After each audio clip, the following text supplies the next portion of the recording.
Daniel Noboa y Luisa González realizaron el cierre de sus campañas electorales en Guayaquil.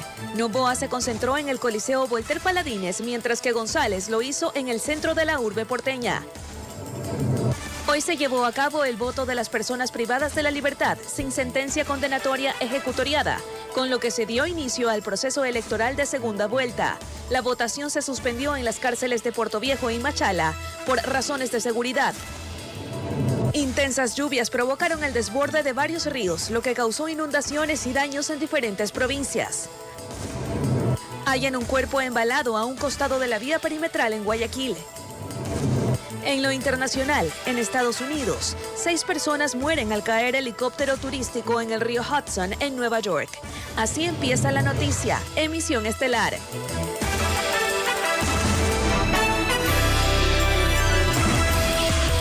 Queridos amigos de todo el país, buenas noches y bienvenidos. Vamos de inmediato con importante información. Aquí empezamos.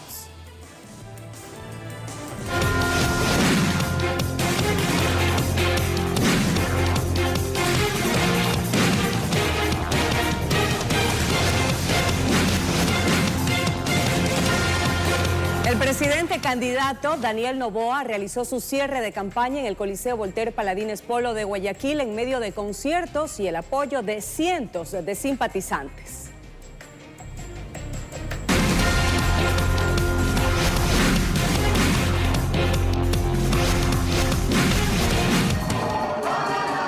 A las 3 de la tarde empezó el Festival de Música en el Coliseo Voltaire Paladines de Guayaquil, con la participación de artistas nacionales e internacionales, previo a la llegada del presidente candidato Daniel Noboa. Pero antes subieron a la tarima los asambleístas electos de Acción Democrática Nacional, como la doctora Anabela Asín.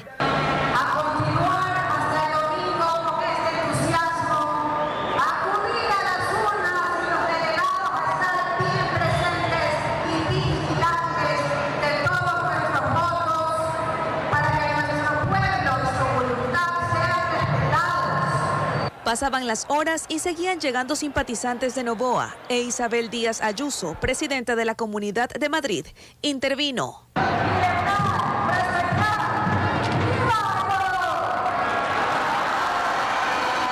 Finalmente, Daniel Noboa agradeció el apoyo de los ecuatorianos, agradeció a su familia, a su equipo y dirigentes barriales por el apoyo brindado. Este proyecto se basa en progreso, se basa en justicia, se basa en dignidad, se basa también en amor por un país que no lo podemos perder, un país que no podemos regalárselo a las mafias, un país que no merece ser maltratado como ha sido maltratado por los políticos de siempre. E hizo un llamado a la acción antes del silencio electoral.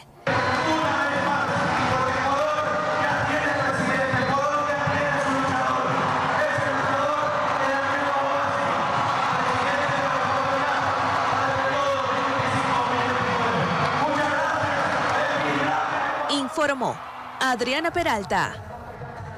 Por su parte, la candidata presidencial por la Revolución Ciudadana, Luisa González, realizó su cierre de campaña en el centro de Guayaquil. Durante su discurso habló sobre la violencia de género, la unión que ha logrado con políticos de centro izquierda y el apoyo de Jan Topic. Previo a su mitin, estuvo en una caravana que partió desde el suroeste de la ciudad.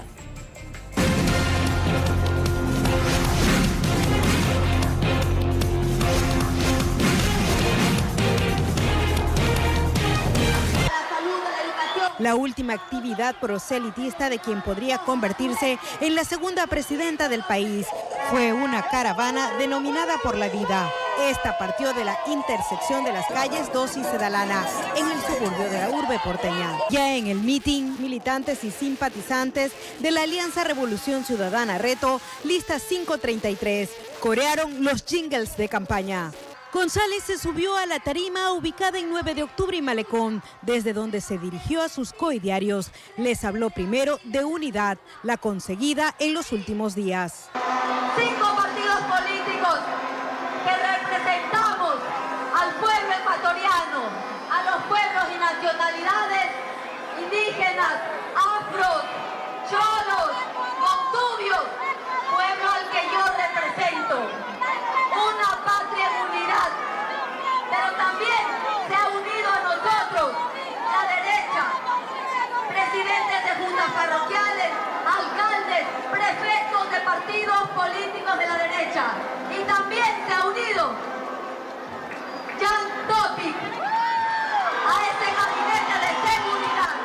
González además se refirió a las víctimas de la violencia de género, el rol de la mujer en la sociedad y de las madres solteras. Y esta semana sufrí la más vil ataque y campaña sucia por el hecho de ser madre soltera y se metieron con mi hijo de 11 años de edad. En este marco indicó que de ganar las elecciones abrirá una línea de crédito de hasta $45.000 para las madres solteras. Además, respaldó el trabajo de Aquiles Álvarez, alcalde de Guayaquil. Este alcalde de Guayaquil que ha venido haciendo obras y obras y obras, pese a que no le dan el presupuesto. Por su parte, su binomio anunció que fortalecerán la dolarización, informó Maite Morán. El voto de las personas privadas de la libertad sin sentencia condenatoria ejecutoriada dio inicio al balotaje de este domingo 13 de abril. Por cuestiones de seguridad, no en todas las cárceles los internos pudieron votar. Miembros de la Policía Nacional y Ejército Ecuatoriano se encargaron de la seguridad.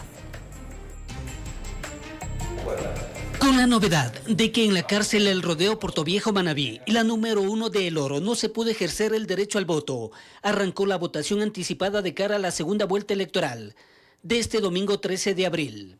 Hubieron 5 personas, 5 agentes de seguridad penitenciaria que lastimosamente fueron muertos por agrupaciones delictivas. Entonces, esto acarrió el problema de que se crea un ambiente de inseguridad para realizar y cumplir con el proceso electoral. En El Oro, la situación viene desde, creo que unos días atrás, desatándose un mayor grado de violencia. Entonces, los ASP, al ver que en el sector del Rodeo pasó esto, ellos también sintieron recelo y dijeron, no queremos entrar, queremos algo de garantías. Con esto, el número de votantes bajó de 6.218 a 5.519, 4.992 hombres y 527 mujeres. Ya no en 42 centros penitenciarios, sino en 40. En esta jornada democrática del voto PPL, las personas privadas de la libertad sin sentencia condenatoria ejecutoriada nos dan una pequeña lección de civismo. Su participación nos recuerda que la democracia no es un privilegio de unos pocos, sino un derecho de todos. En la cárcel del Inca, más conocida como de Mujeres Norte de Quito, miembros de la Policía Nacional y del Ejército Ecuatoriano se encargaron de dar seguridad. En este caso, la Junta lo integraron 2 funcionarios electorales y un privado de la libertad empadronado. Representa un paso hacia una democracia más inclusiva, participativa y justa, en la que ninguna voz sea excluida. Votación que reposa bajo llaves hasta las 17 horas de este domingo para el escrutinio general. ¿Cómo vamos los ecuatorianos a estar esperando esos resultados? Se habla de un empate técnico. ¿Qué es lo recomendable en esta situación? Bueno, primero llamar a la ciudadanía que se informe a través de los canales oficiales. A partir de las 8:30, 9 de la noche podremos visualizar ya un 80, un 90% del escrutinio y solo ahí veremos si la tendencia está marcada, cuál es la diferencia. Sin duda, la presencia de observadores electorales nacionales e internacionales avala este acto cívico, informó Héctor Romero. 456 presos sufragaron este jueves en los centros penitenciarios de la provincia del Guayas. A nivel nacional había más de 6.000 empadronados. Aquí los detalles. Con el voto de los privados de libertad arranca el calendario electoral y en Guayas los presos sufragaron en las 5 prisiones que funcionan en el recinto carcelario de la Vía Daule. En total tenemos a 2.491 personas que se encuentran habilitadas para ejercer el derecho al voto el día de hoy. Pero no todos van a votar. Efectivamente, no todos son las personas que sufragarán el día de hoy, por cuanto no todos tienen su cédula de ciudadanía, que es un documento habilitante, o de pronto pueden ya tener a la fecha del día de hoy una sentencia condenatoria que ya se encuentra ejecutoriada. Puede ser que ya hayan salido de la cárcel. O también puede ser que ya hayan salido de la cárcel, pero ese es el número máximo que se podría tener en total. Los carcelarios, los pabellones, las celdas, hay un presidente delegado específicamente para cada complejo carcelario, en este caso cada cárcel de las 5 que tenemos aquí y de los diferentes pabellones. Entonces son de manera independiente el trabajo. Hemos establecido 4 cuadrantes en lo que es el Centro de Privación de Libertad de Varones número 1, en el cual tenemos un aproximado de 300 PPLs que proceden a lo que es el sufragio en cada una de las mesas consideradas del pabellón 1 al 12. 123 policías se ubicaron en el cuadrante de la cárcel para la jornada que concluyó antes de las 13 horas. Ya el domingo a las 5 de la tarde, estas serán las primeras urnas en abrirse para comprobar los resultados. Y se conocerá por quién se decidieron los presos para gobernar el país durante los siguientes 4 años. Informó Carolina Pimentel. Vamos con noticias de Crónica Roja. Hallan un cadáver embalado en la vía perimetral en Guayaquil. Conductores alertaron a la policía de la presencia del cuerpo. Fueron los conductores de camiones y cabezales que pasaban en las primeras horas de la mañana quienes vieron el bulto sospechoso. Pararon la marcha y se asustaron porque se trataba del cadáver de un hombre. Llegó la Policía Nacional y luego arribó su unidad de criminalística, que verificó el cuerpo de un ciudadano de aproximadamente 50 años, que vestía camiseta roja, un pantalón jean. Estaba descalzo y tenía quemaduras en el hombro derecho. En la inspección no se pudo detectar heridas de arma blanca o de ingreso de proyectil. Supuestamente fue estrangulado. Las causas de muerte lo determinarán las unidades investigativas que están encargadas de este evento. En el lugar, como se trata de la vía perimetral, no se encontraban personas transitando por el lugar. Este hallazgo ocurrió en la vía perimetral, pasando el puente del Estero Muerto cerca del área de la venta de cocos, en el sentido norte-sur, antes de llegar a la subestación Tres Bocas, en Guayaquil. Una zona de poca iluminación en horas de la madrugada. Se presume que lo lanzaron desde un automóvil. Todas esas investigaciones lo está realizando lo que es la DINASED, que es la encargada de este procedimiento. Los uniformados realizaron el levantamiento del cadáver de este ciudadano y aún se desconoce en qué sector de la urbe habitaba. Durante este año no es el primer caso registrado en esta vía y los distribuidores de tráfico que conducen a La Prosperina y vía a la costa. Informó Charlie Pisa. Y las intensas lluvias continúan causando estragos en diferentes localidades del país. A esta hora de la noche nos enlazamos en vivo con Adriana Peralta. Mi querida Adriana, buenas noches. ¿Desde qué punto de la ciudad nos reportas? Te escuchamos. ¿Qué tal? ¿Cómo estás, Annali? Buenas noches. También para ustedes, amables televidentes. No estoy muy lejos de ti, Annali. Estoy aquí cerca del canal, inclusive al norte de Guayaquil, pero prácticamente ya muchas arterias de la urbe porteña están inundadas debido a la precipitación prolongada que se ha registrado en Guayaquil. Por ejemplo, aquí estamos viendo esta alcantarilla, cómo está el agua rebosada, y ya existe un informe de Segura EP de los lugares donde se registra acumulación de agua. Por mencionar algunos, en José Mascote y Huancavilca, Ayacucho y Avenida del Ejército, Avenida 9 de Octubre, en la Avenida Las Aguas, que tradicionalmente se inunda, Clemente Ballén, en las calles 25 y La Che. Y además, mucha atención, amigos televidentes, porque de acuerdo al INOCAR, a las 18 horas con 26 minutos, se registró también marea alta de 4.18 metros. Y así constantemente las autoridades están monitoreando el estado de las vías. Hace 2 horas y media aproximadamente también había acumulación de agua en la Ciudadela Marta de Roldós, en Urdenor, en la avenida Benjamín Carrión, entre otros sectores como La Alborada o Sauces 6, por lo que han tenido que trabajar en conjunto con Interagua, con sus equipos hidrocleaners y a su vez despejar los sumideros. Además de esto, pues no solo Guayaquil se ve afectado, sino que ya otras partes del país se han declarado en emergencia debido al fuerte temporal. Por ejemplo, en Simón Bolívar. Y justamente tenemos un reportaje al respecto. Hilario, si me ayuda, por favor, para que nuestra audiencia pueda conocer más detalles a través de esta nota periodística. Así que veamos, adelante. Durante la tarde del miércoles 9 y madrugada de este jueves 10 de abril, las fuertes precipitaciones provocaron el desbordamiento del río Los Amarillos, ocasionando severas inundaciones en diferentes sectores del cantón Simón Bolívar, provincia del Guayas. Las zonas más afectadas comprenden la cabecera cantonal Lorenzo de Garaycoa y varios recintos ubicados en la zona. Aproximadamente tenemos más de 3.000 personas afectadas por este catástrofe que nos ha ocurrido acá en el Cantón Simón Bolívar. Tenemos zonas inundadas, tenemos 19 ciudadelas y 28 recintos hasta el momento. Todavía nos falta recorrer más recintos, más zonas para poder constatar que estos datos sean reales. El agua ingresó hasta las viviendas, ocasionando el daño de enseres. Como medida inmediata se procedió con la evacuación de familias afectadas hacia el alojamiento temporal habilitado en las instalaciones de la Liga Cantonal. Mi esposa está embarazada y ella tuvo que evacuar porque no se la puede tener aquí, pues las aguas lluvias puede contener alguna enfermedad y tuve que evacuar. Ante la magnitud del desastre, el Comité de Operaciones de Emergencia COE Cantonal ha declarado el estado de emergencia en todo el Cantón Simón Bolívar. Esta medida responde al desbordamiento no solo al del río de los Amarillos, sino también el río Chillontomo y 3 esteros afectados gravemente al 70% de la población cantonal. Tenemos lamentablemente muchas ciudadelas y muchos recintos inundados que me ha tocado pues lamentablemente tomar la decisión de declarar a Simón Bolívar en emergencia.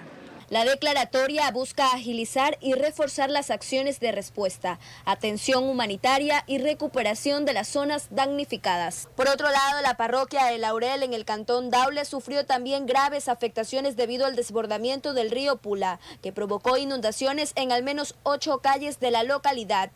Desde la madrugada, las intensas lluvias y el aumento del caudal del río anegaron sectores del norte, centro y sur de la parroquia, dejando a los habitantes atrapados y angustiados por las pérdidas materiales y económicas.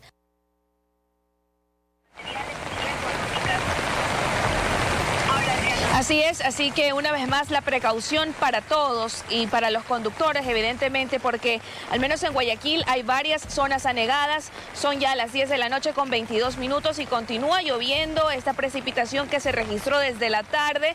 Ya ven ustedes estas imágenes, cómo están algunas alcantarillas, algunos sectores. Tienen que reducir la velocidad. Deben tener mucho cuidado para evitar mayores incidentes y asimismo pues monitorear el estado de las vías a través de las páginas oficiales. Es el reporte que tenemos para ustedes a esta hora de la noche, pero hay más noticias en estudios. Adelante.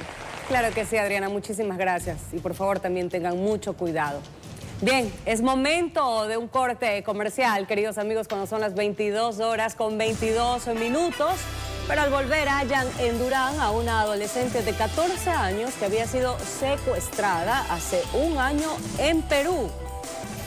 Además, tragedia, joven futbolista muere. Gracias, amables televidentes, por permanecer en nuestra sintonía. Está previsto que la economía ecuatoriana crezca 1,6%, cifra que de acuerdo a 2 analistas económicos no es adecuada para el desarrollo que necesitamos. En la siguiente nota, Adriana Peralta les pregunta qué debe hacer el nuevo gobierno para mejorar esta situación que a su vez tiene repercusión en la tasa de empleo. El crecimiento económico de Ecuador en el 2025, según la proyección del Fondo Monetario Internacional, será de 1,6%, con una inflación que permanecerá en un nivel bajo, de alrededor del 2%, cifra que el economista Alberto Acosta Borneo lo interpreta como lento en relación a lo que se requiere. Si crecemos a ese ritmo de manera indefinida, nos va a tomar 102 años tener el PIB per cápita que tiene Chile hoy. Es decir, es una tasa de crecimiento muy lenta. Será uno de los principales desafíos del próximo mandatario, principalmente para atraer inversiones, según otra economista, que si bien es cierto, no es lo único, pero sí es lo que nos ayudaría más rápido para crear un bienestar social. Entonces la inversión que puede venir interna existe, está más a la mano, pero es más pequeña. Y por tanto, el crecimiento que puede provocar en el país es de a poco. En cambio, si viene una inyección fuerte de afuera, pero hay que dar estas condiciones. La tasa de empleo adecuado a enero de 2025 es de 34% con respecto a la población económicamente activa. La analista agrega que se debe tener una visión más amplia sobre el subempleo y la pobreza. Es decir, no solamente desde el nivel de ingresos que se espera que tenga una persona, sino qué condiciones está cubriendo. Es decir, yo podría tener ingresos mayores a un salario básico, inclusive podría tener ingresos cercanos a la canasta familiar, pero extrañamente no tengo, por ejemplo, alcantarillado, no tengo acceso a agua limpia, mi nivel de escolaridad y a lo mejor de mis hijos o de mi entorno es muy bajo. También hay que considerar el nivel de endeudamiento de Ecuador, que está por encima del 50% respecto al Producto Interno Bruto. Por otra parte, en 2024, el IVA representó casi la mitad de toda la recaudación de impuestos. Generó 8.877 millones de dólares. Las cuentas fiscales, a pesar del esfuerzo que se ha hecho, siguen estando complicadas. En este año los ingresos tributarios subieron en 2.000 millones de dólares y a pesar de eso los gastos corrientes también subieron en 1.000 millones de dólares. Entonces esta es una carrera que nunca termina, donde cada incremento impositivo lleva a una nueva elevación del gasto que impulsa un nuevo incremento impositivo. Informó Adriana Peralta. Desde 1978 se han efectuado 12 balotajes en el país donde candidatos liberales y socialistas conquistaron palmo a palmo la voluntad popular. Según los expertos, la corta distancia entre los finalistas ha sido frecuente en las últimas décadas. Este Ecuador amazónico, desde siempre y hasta siempre. ¡Viva la patria! Fue una herencia de la transición tras la última dictadura. Hasta 1972, la presidencia se definía en una sola elección. Si había un empate técnico, dirimía el Congreso. En 1978, un fenómeno socialista había llevado al exministro de Obras Públicas y exalcalde de Quito, Sixto Durán Ballén, a la primera edición de la segunda vuelta en la historia democrática del Ecuador. Arriba el 60%, creo que el 65%, 68%, hace ver que efectivamente hay personajes históricos que no los puedes definitivamente sacar, así porque así, como él, que representó esta famosa fuerza del cambio. Hasta la fecha, 12 balotajes y 11 los candidatos que llegaron a Carondelet en segunda vuelta. En 1984, Febres Cordero, del PSC, dejó el polvo a Borja, de la Izquierda Democrática, quien se postuló por segunda ocasión. 1988, Borja logra su cometido y venció a Abdalá Bucaram del PRE. 1992, en su tercer impulso, el turno fue de Sixto Durán Ballén, esta vez por la alianza del Partido Unidad Republicana y el Conservador. Superó a Jaime Nebot, del socialcristianismo. El año 84, Febres Cordero pierde la primera vuelta con un candidato pujante que tenía un partido político, el más organizado, se dice, el país, que era la Izquierda Democrática, el doctor Borja, pero Borja en cambio pierde la segunda vuelta. Las distancias entre candidato y candidato no es que nos deberían causar sorpresa las actuales, que son muy apretadas sin duda. En 1996 fue la vencida de Abdalá Bucaram. 1998, antes de la crisis financiera, el exalcalde de Quito y exlegislador por Pichincha, Yamil Maguad, de la Democracia Popular, venció a Álvaro Noboa. No te dejen engañar.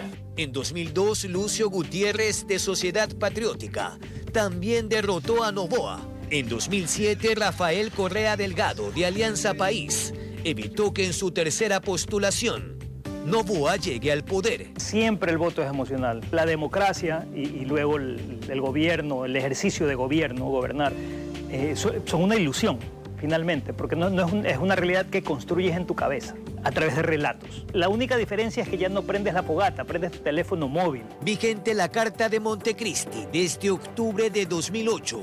Correa no supo lo que era una segunda vuelta. En 2017, Lenin Moreno le ganó a Guillermo Lasso, de Creo.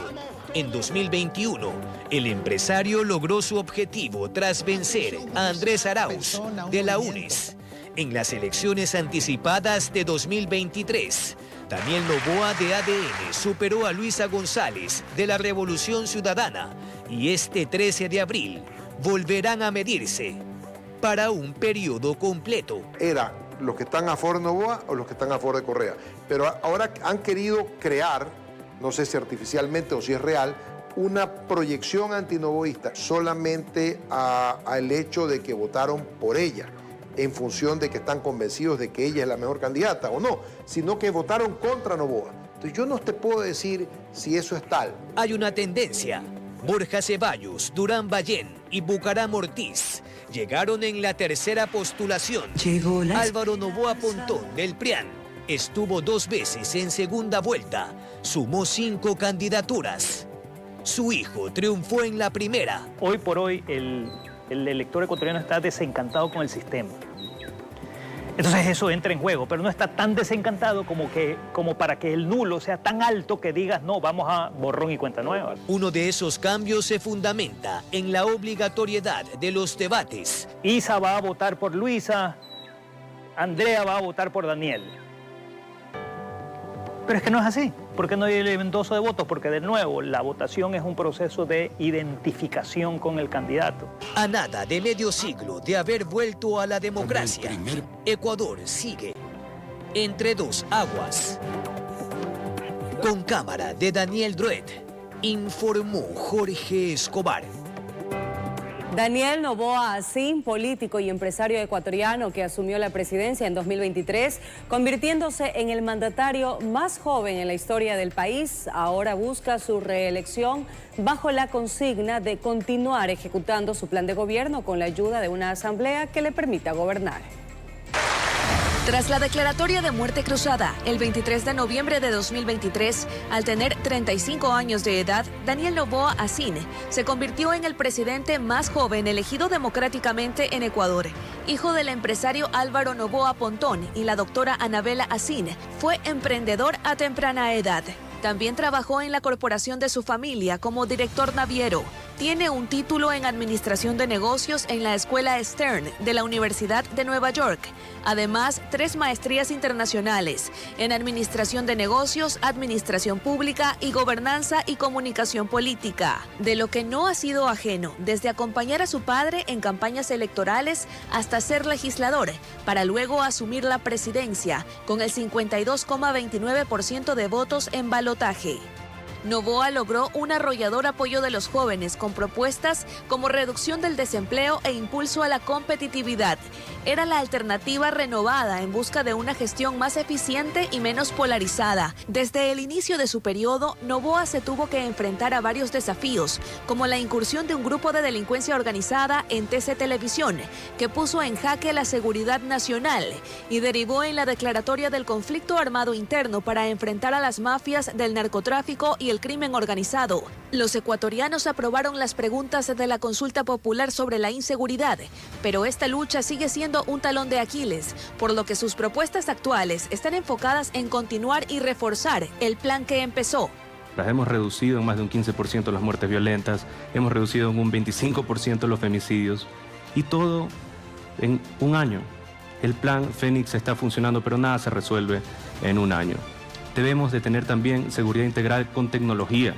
Por otra parte, propone generación de energía renovable no convencional para ampliar la oferta energética y no volver a los apagones. Pretende hacerlo a través de inversión pública, inversión privada y alianzas público-privadas. En cuanto a desarrollo económico y empleo, hemos incrementado las ventas en un 2.2%, hemos incrementado en 12% las exportaciones como nación y vamos a terminar el año con un crecimiento mínimo porque fue un año de corrección, fue un año en el que podíamos asentar las bases para de ahí salir adelante. El Plan de Acción Democrática Nacional también remarca la necesidad de garantizar la sostenibilidad fiscal, fortalecer el apoyo desde el Ejecutivo a otros organismos de control para investigar casos de corrupción y que el 2025 será el año de las obras emblemáticas con desarrollo vial para el país.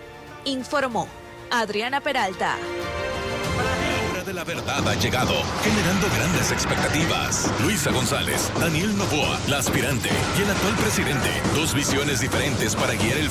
Más noticias, amigos. Una adolescente que había sido secuestrada hace un año en Perú fue rescatada por la Policía Nacional en el sector de la ferroviaria en el Cantón Durán. El presunto secuestrador fue detenido. Una adolescente peruana de 14 años, que se encontraba desaparecida desde aproximadamente un año en su país, fue rescatada este jueves 10 de abril en el Cantón Durán. El operativo policial se llevó a cabo en una vivienda ubicada en el sector Fincas Delia, donde también fue detenido un sospechoso. El cual es requerido en el Perú por 2 casos de violación a menores de edad. El jefe policial del distrito Durán informó que la menor fue localizada gracias a una investigación conjunta entre las autoridades peruanas y ecuatorianas. Las indagaciones permitieron ubicarla en el cantón ferroviario, donde se encontraba retenida. El detenido será puesto a disposición de la Fiscalía y posteriormente, mediante cooperación internacional, podría ser extraditado a Perú, donde enfrenta requerimientos judiciales. Según declaraciones preliminares, la joven era obligada a trabajar en una especie de fábrica en el lugar. Las autoridades también investigan cómo el sospechoso logró establecerse en la vivienda junto a la menor y si fue ayudado por algún grupo de delincuencia organizada de este país. La Fiscalía General del Estado vinculó a 11 personas naturales y una jurídica en el caso Triple A por el presunto delito de comercialización ilegal de hidrocarburos. Entre los supuestos implicados figura el alcalde de Guayaquil, Aquiles Álvarez, a quien el juez dispuso el uso de grillete electrónico. La decisión judicial incluye medidas como la prohibición de salida del país, presentaciones periódicas 2 veces por semana en la Fiscalía y colocación de un grillete electrónico para 10 de los procesados, entre ellos el alcalde de Guayaquil, Aquiles Álvarez. Según el comunicado de la Fiscalía, la denuncia revela que existirían diferencias considerables entre el volumen de combustible despachado y el facturado por varias estaciones y empresas. Ante lo resuelto en el caso Triple A, el alcalde de Guayaquil reaccionó durante una sesión de consejo. Jamás en mi vida, jamás, pase lo que pase, voy a molestar a los guayaquileños para nada. Yo me defiendo solito, estoy más fuerte que nunca y no tengo grillete. Así que para los que quieran verme con grillete, que hay una que me quiere ver con grillete y no ha podido todavía, no me refiero a usted, sino en mi vida personal, digo que me quiere perseguir. No importa. No han podido y no podrán. Nosotros vamos a seguir trabajando por Guayaquil y les repito algo, no es un holograma, soy yo, estoy en Guayaquil. La instrucción fiscal se extiende por 30 días más en el caso Triple A, informó Roselena Vascones. Autoridades del gobierno inauguraron la central hidroeléctrica Yuriquín, que entregará 204 megavatios. Esta obra estuvo paralizada por más de 10 años. Luego de 14 años de mantenerse marginada su infraestructura, este 10 de abril fue inaugurada la central hidroeléctrica Ayuriquín, que producirá 204 megavatios y que forma parte del complejo hidroeléctrico Toachi Pilatón de 254.4 megavatios. La central, ubicada entre las provincias de Santo Domingo de los Áchilas, Pichincha y Cotopaxi, aprovecha la fuerza de los ríos Pilatón, Sarapullo y Toachi. Su producción es complementaria para el país en los periodos de estiaje. El viceministro de Electricidad y Energías Renovables, Fabián Calero, señaló que la puesta en marcha de esta obra integrará un servicio eléctrico confiable y eficiente. Se concluyó la instalación de los elementos electromecánicos que aún estaban pendientes, los equipos auxiliares, los equipos electromecánicos, entre otros. En diciembre del 2024 vimos la luz de este proyecto con el inicio de las pruebas que fueron exitosas. Mientras que el gerente general de la Corporación Eléctrica del Ecuador, Gustavo Sánchez, destacó que en este proyecto fueron incorporadas varias recomendaciones emitidas desde la Contraloría General del Estado. Con la puesta en operación de todo el complejo hidroeléctrico Toachi Pilatón, cumplimos un hito más en el sector eléctrico, incorporando más energía limpia para los ecuatorianos.